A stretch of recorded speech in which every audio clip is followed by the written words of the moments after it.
What is up YouTube, Blackheart Tech here, and today we're going to be building a $730 gaming PC.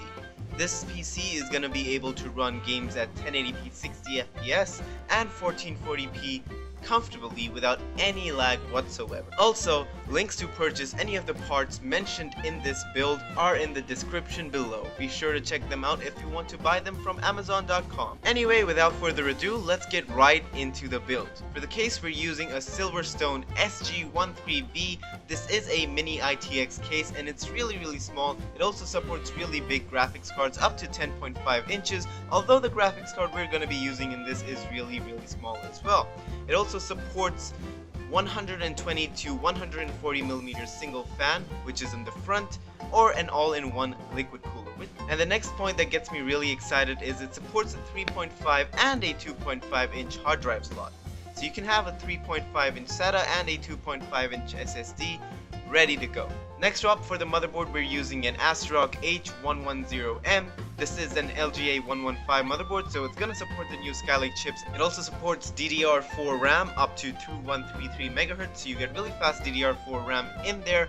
It has 2 expansion slots for the memory, so you can get up to 32 GB of RAM, and it fits really well into the mini ITX form factor. For the graphics, we're using an EVGA GeForce GTX 1060 Mini, which is amazing. Now this card is only 6.8 inches, it's perfect for mini ITX builds, it's completely VR ready, and it gives blazing fast performance in 1080p at 60 FPS.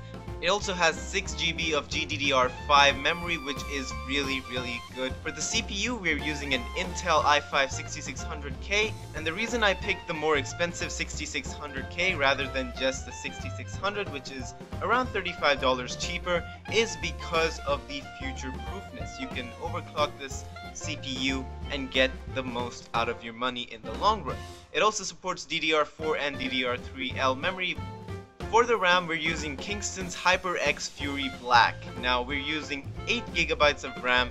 This is DDR4 RAM at 2133 MHz. Could add a little more money in and go for 16 gigs, but unless you're doing video editing, right now almost every game should be pretty damn fine with 8 gigs of memory. For the power supply, we're going with an EVGA 500 W1 power supply. Now this is a 500 watt power supply. It's a lot more than the system needs, but it's pretty damn efficient. This is an 80+ certified, up to 80% efficiency under typical loads. It's quite an intelligent, so you get really low noise gaming. You can play really quietly, and if you have an issue with sound, this power supply is for you.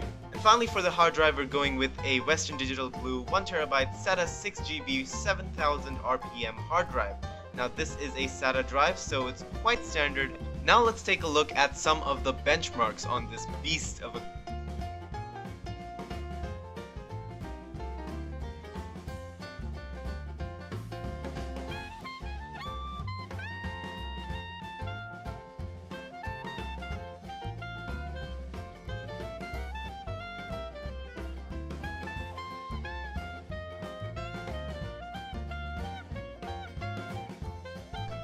Anyway guys, I hope you enjoyed this build. If you liked it a lot, be sure to leave a comment down below on what you thought of this build.